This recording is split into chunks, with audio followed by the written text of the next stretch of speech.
శుక్లాంబరధరం విష్ణుం శశివర్ణం చతుర్భుజం ప్రసన్నవదనం ఛాయేత్ సర్వవిఘ్నోపశాంతయే శంకర కవచ ప్రకధనం. శ్రీ నారాయణుడు నారదునితో ఇట్లా పలికెను. మనోరమాదేవి తన ప్రాణనాథుని క్షణకాలం తన రొమ్ముపై ఉంచుకొని తన భర్త చెప్పిన భవిష్యత్ విషయాలను మనసులో ఉంచుకొని తన పుత్రులను, కింకరులను, బంధువులను అందరినీ పిలిపించుకొని శ్రీహరి పాదాలు మనసులో ఉంచుకొని తన భర్త చెప్పిన మాటలు సత్యమగునని విశ్వసించెను.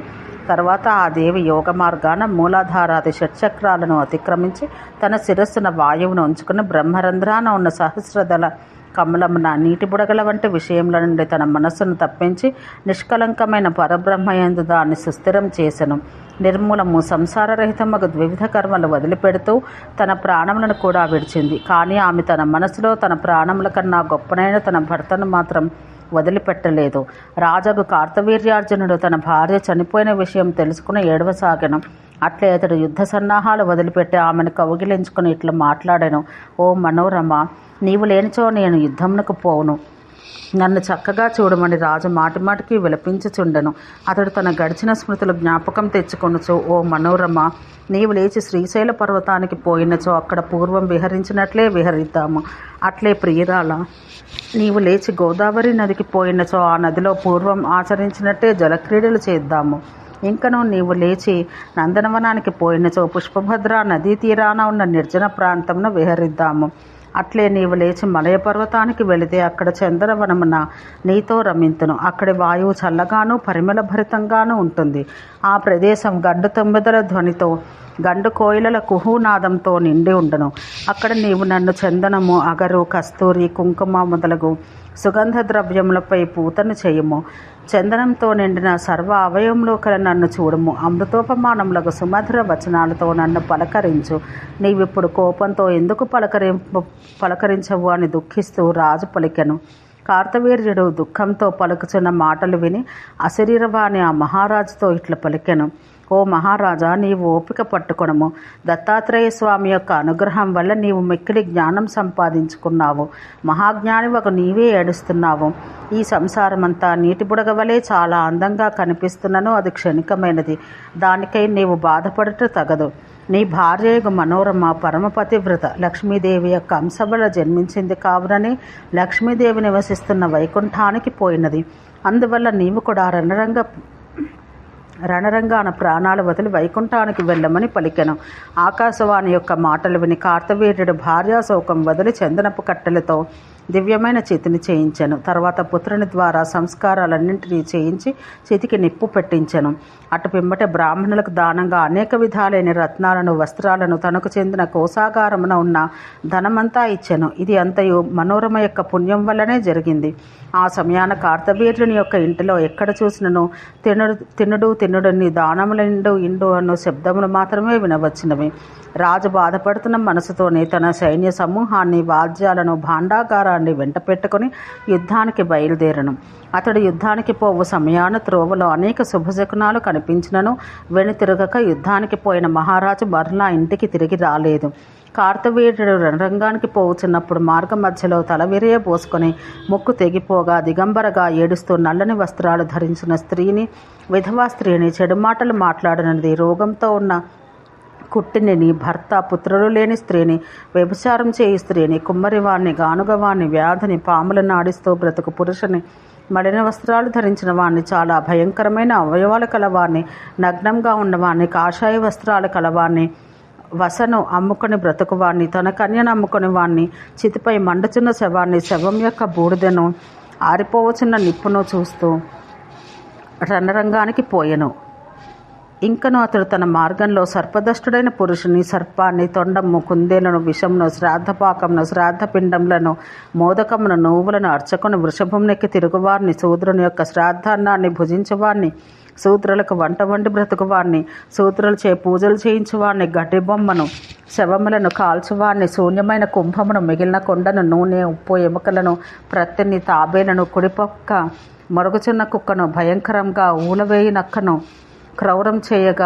క్షౌరం చేయగా పడిన వెంట్రుకలను, గోళ్లను, మలమును, కలహమును, ఏడుపును, చనిపోయినందువల్ల ఏడుస్తున్న జనమును, కూటసాక్ష్యములు చెప్పువారిని, దొంగను, హంతకుని, చెడిపోయిన స్త్రీ యొక్క భర్తను, పుత్రులను, ఆమె వంటను తిను బ్రాహ్మణుని దేవతలు, గురువు, బ్రాహ్మణుల యొక్క ధనం అపహరించు వారిని, ఇతరులకు దానంగా ఇవ్వబడిన వస్తువును అపహరించిన వారిని, దుర్మార్గుని, ఇతరులను హింసించే వారిని, సూచకుని, తల్లిదండ్రులను పోషించని వారిని, బ్రాహ్మణుని హింసించే వారిని, రావి చెట్టును పడగొట్టవారిని, అబద్ధంలాడవాడిని, కృతజ్ఞుని, తన దగ్గర దాచిపెట్టిన వస్తువులు అపహరించేవాడిని, బ్రాహ్మణులకు, తన మిత్రులకు ద్రోహం చేయవాడిని, విశ్వాసఘాతకుని, గురువులను, దేవతలను, బ్రాహ్మణులను ఎల్లప్పుడూ నిందించేవాడిని, జీవులను చంపవాడిని, అవయవాలు లేనివాడిని, దయలేనివాడిని, వ్రతోపవాసాలు చేయని వాడిని, వ్రత నియమం లేని వాడిని, కళ్ళను రక్తం కక్కుకొనుచున్న వాడిని, దున్నపోతును, గాడిదను, మలమూత్రాలను, శ్లేష్మాన్ని, భయంకరమైన పుర్రెను, ఈదురుగాలిని, రక్తవర్షాన్ని, చెట్లు పడిపోవటను, తోడేలను, పందిని, గద్దను, డేగను, ఎలుగుబంటిని, బాసములను, ఎండిపోయిన కట్టెలను, కాకిని, దానం తీసుకొంచున్న బ్రాహ్మణుని, తంత్రమంత్రం వల్ల జీవించేవారిని, వైద్యుని, ఎర్రని పుష్పాలను, ఔషధాన్ని, ఊకను, చెడువార్తను, మరణవార్తను, బ్రాహ్మణ శాపమును, దుర్వాసన గల వాయువును చూసెను. దానిచే అతని మనస్సు వికలమైంది, ఎడమపార్శ్వం అదరసాగింది, జాడ్యం ఏర్పడింది. ఈ విధంగా కార్తవీర్యునికి మార్గమధ్యంలో అపశకునాలు కలిగినవి. కార్తవీర్యుడు రణరంగానికి పోవుచుండగా త్రోవలో అపశకునాలు ఎదురైనను ఎట్టి శంక లేక తన సైన్యంతో రణరంగాన ప్రవేశించను. ఆ రణరంగాన తనకు ఎదురుగా ఉన్న పరశురాముని చూసి తన రథం నుండి వెంటనే దిగి తోటి రాజులతో కలిసి భక్తితో దండ ప్రణామం ఆచరించను. అప్పుడు భార్గవరాముడు కార్తవీర్యునితో, నీవు కోరుకున్నట్టు స్వర్గమునకు పోయేదవని ఆశీర్వదించను.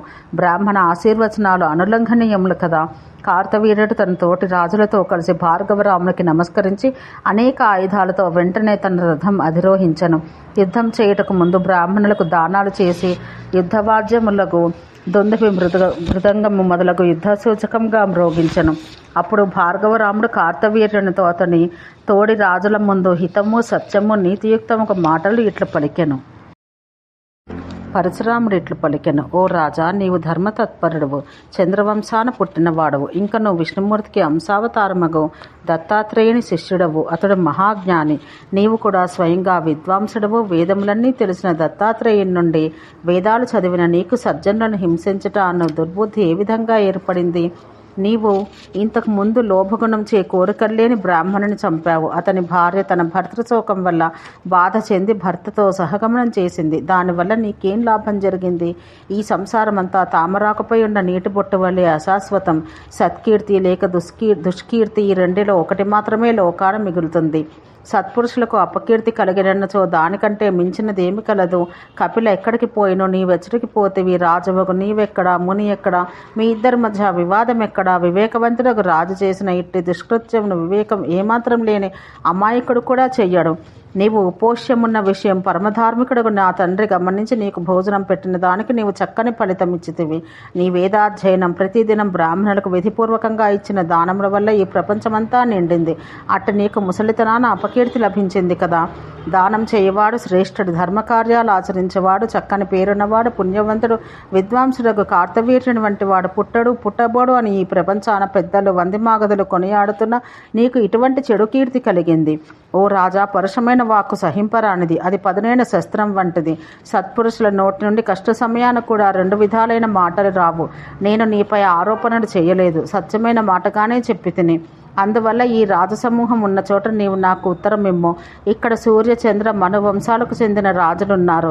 ఈ సభయందు నీవు సత్యం పలకము. నీ మాటలను పితృదేవతలు, దేవతలు కూడా విందురు. అట్లే మంచి చెడ్డలు చెప్పగలిగిన రాజు శ్రేష్ఠులందరూ నీ ప్రత్యుత్తరం విందురు. సజ్జనులు ఎల్లప్పుడూ పక్షపాతం లేక న్యాయంగా ఉందరని భార్గవరాముడు పలికెను. భార్గవరాముడు రణరంగాన ఈ విధంగా కార్తవీర్యార్జునునితో పలికి ఊరుకుండెను. అప్పుడు బుద్ధియందు బృహస్పతితో సమానమైన కార్తవీర్యుడు ఇట్లు ప్రత్యుత్తరం ఇచ్చెను. ఓ భార్గవరామ, నీవు శ్రీహరి యొక్క అంశస్వరూపుడవు, శ్రీహరి భక్తుడవు, ఇంద్రియములనన్నింటినీ జయించిన వాడవు. నీవు ఏ గురువుల దగ్గర ధర్మ విషయాలు తెలుసుకుంటేవో వారికే నీవు గురువు వంటి వాడవు. తన కర్మను అనుసరించి లేక సద్బుద్ధితోనైనా బ్రహ్మభావనను తన ధర్మాన్ని అనుసరించి చేయవాడు బ్రాహ్మణుడని పిలువబడుతున్నాడు. లోపల మననం చేస్తూ బయటకు కర్మలను ఆచరించేవాడు ముని. అతడు ఎల్లప్పుడూ మౌనంగా ఉండే అవసరమైన సమయాన మాత్రమే మాట్లాడను. బంగారమున, మట్టి పాత్ర ఎందు, ఇంటిపై, అడవిపై, బురదపై, చక్కని చందనంపై సమభావం కలవాడే యోగి.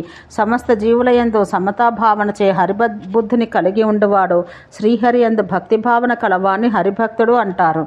బ్రాహ్మణులకు తపస్సే ధనం, అది కల్పతరువు వంటిది, కామధేను వంటిది. కావుననే వారికి ఎల్లప్పుడూ తపస్సుపై కోరిక ఉంటుంది.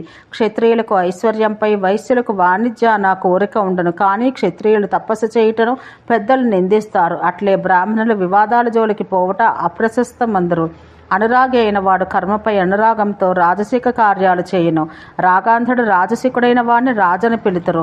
అందువల్ల అనురాగం చేయని జమదగ్ని మహాముని కామధేనువు కావాలని జమదగ్ని మహర్షిని యాచించి తిని, అనురాగగు క్షత్రియునకు ఈ విషయాన తప్పేమి కలదు? మీకు తప్ప కామధేనువు ఏ మహర్షికి కలదు?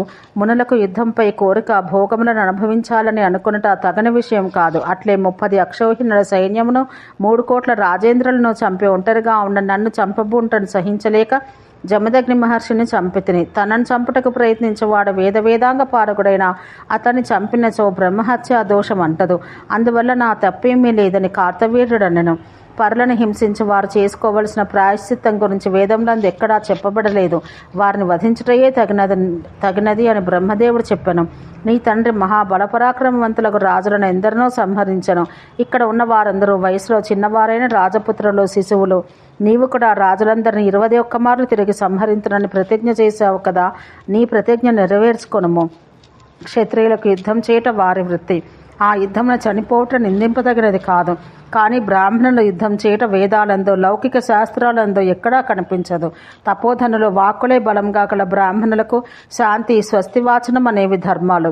క్షత్రియులకు యుద్ధం చేయట, వైశ్యులకు వర్తకం చేయుట, భిక్షకులకు బిచ్చమెత్తుట, శూద్రులకు బ్రాహ్మణ సేవ, వైష్ణవులకు శ్రీహరి సేవ, శ్రీహరి దాస్యము ధర్మములు, విష్ణు భక్తులకు శ్రీహరి బలం, దుష్టులకు హింస, తపస్సులకు తపమాచరించుట, వేశ్యలకు అలంకరించుకుంటుట, స్త్రీలకు యవ్వనం, రాజులకు ప్రతాపం, చిన్నపిల్లలకు ఏడ్చుట, సత్పురుషులకు సత్యం పలుకుట, దుష్టులకు అబద్ధంలాడుట, తక్కువ ధనము కల వారికి కూడబెట్టుట, పండితులకు విద్య, సాహసవంతులకు ధైర్యం, ధనవంతులకు ధనం, శాంత స్వభావులకు వివేకం కలిగి ఉండుట, సద్గుణాలు కలవారికి ఐక్యంగా ఉండుట, దొంగలకు దొంగతనం చేయుట, చెడు నడత గల స్త్రీలకు ప్రియంగా పలుకుట, కపటము, అధర్మాచారము స్వభావ సిద్ధమైనది. అదేవిధంగా దుష్ట జంతువులను హింసించుట, సతులకు భర్తృ శుశ్రూష, దేవతలకు వరములు, శాపములిచ్చుట, శిష్యులకు గురువును సేవించుట, గృహస్థులకు ధర్మాచరణం చేయుట, భృత్యులకు సేవ చేయుట, వందిమాగతులకు స్తోత్రం చేయుట, బ్రహ్మచారులకు పరబ్రహ్మను గురించి తెలుసుకుంటా, ఇతరులకు సదాచారం, సన్యాసులకు ఆత్మభారాన్ని పరమాత్మపై ఉంచుట, పాపాత్ములకు పాపములు చేయుట, అశక్తులకు శ్రీహరిని సేవించుట, పుణ్యవంతులకు పుణ్యకార్యములు చేయుట, ప్రజలకు రాజు యొక్క అండలో ఉండుట అనేవి స్వభావ సిద్ధం. అట్లే వృక్షాలకు పండ్లు కలిగి ఉండుట, జలజంతువులకు జలములో ఉండుట, సస్యములకు చేపలకు నీరు, రాజులకు శాంతి, ఇంకను బ్రాహ్మణులకు కూడా శాంతి కలిగి ఉండుట బలం కలిగిస్తాయి. బ్రాహ్మణుడు శాంతంగా ఉండవలనే కానీ యుద్ధం ఆచరించుట ఎక్కడా కనిపించదు, వినిపించదు. భగవంతుడకు శ్రీమన్నారాయణమూర్తి ఉండగానే ఇటువంటి విపరీతం కనిపిస్తున్నదని కార్తవీర్యుడు పలికెను. కార్తవీర్యుడు ఈ విధంగా అని ఊరుకోగా పరశురాముడు సైతం ఊరుకుండెను. అప్పుడు పరశురాముని సోదరులు తమ సోదరుని ఆజ్ఞ అనుసరించి అనేక శస్త్రాస్త్రాలు ధరించి యుద్ధం చేయడం మొదలుపెట్టారు. భార్గవరాముని సోదరులు యుద్ధ సన్నద్ధులకు గమనించిన మహాబలుడకు మత్స్య దేశాధిపతి తాను కూడా యుద్ధానికి సన్నద్ధుడయ్యను. యుద్ధానికి వస్తున్న భార్గవరాముని సోదరులను మత్స్యరాజు తన బాణాలచే నివారించగా వారు అతని బాణపరంపర ముక్కలు చేసిరి. అప్పుడు మత్స్యరాజు వారిపై దివ్యాస్త్రం వేయగా వారు పాశుపతాస్త్రం వేసి మత్స్యరాజు యొక్క దివ్యాస్త్రం విరిచివేసిరి.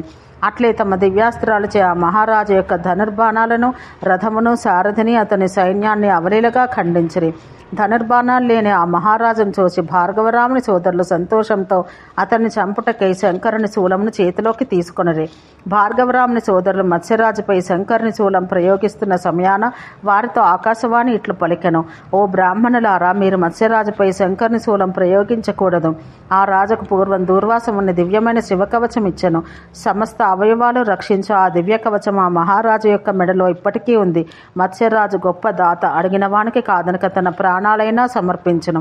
అట్టి రాజును మీరు శివకవచం ఇమ్మని తొలుత యాచన చేయమని పలికింది. అయినను ఆ మునికుమారులు శూలమును ప్రయోగించగా అది మహారాజు దగ్గరకు వచ్చి 100 ముక్కలైపోయింది.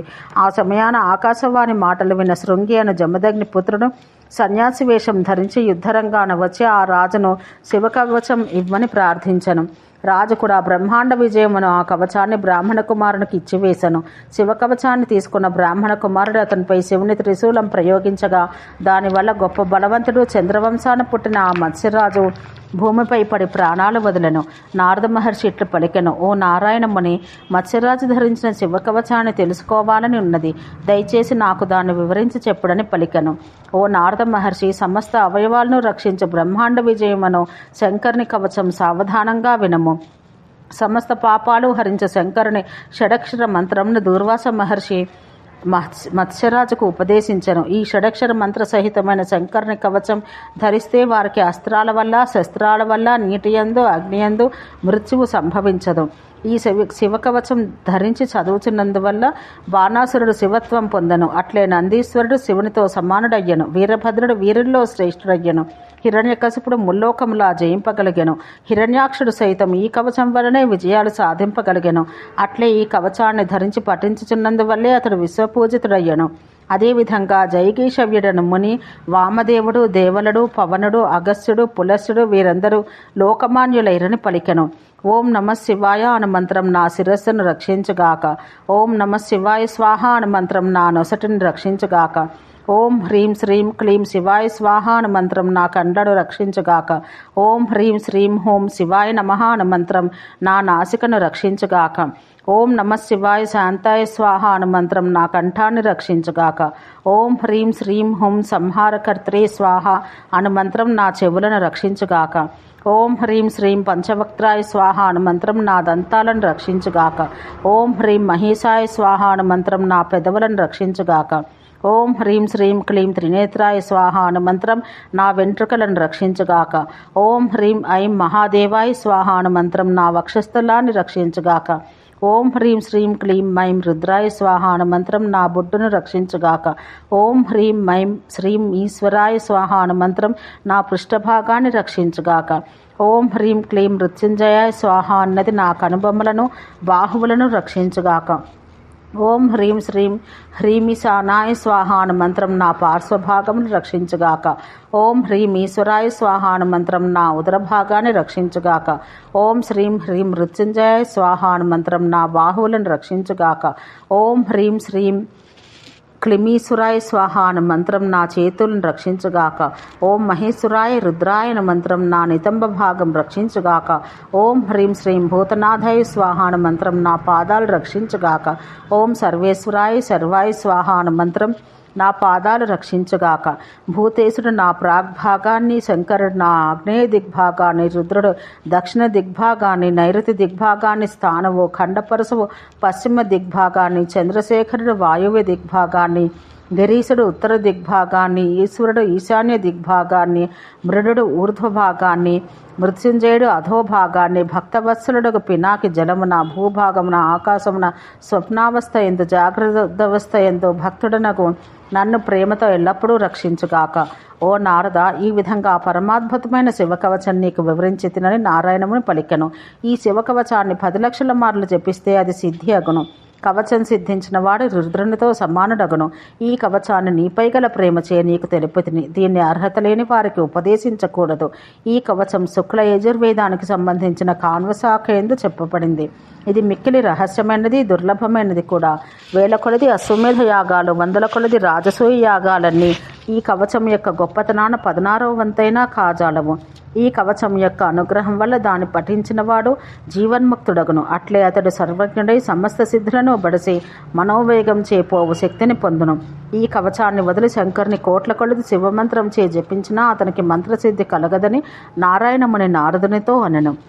ఓం శాంతి శాంతి శాంతి.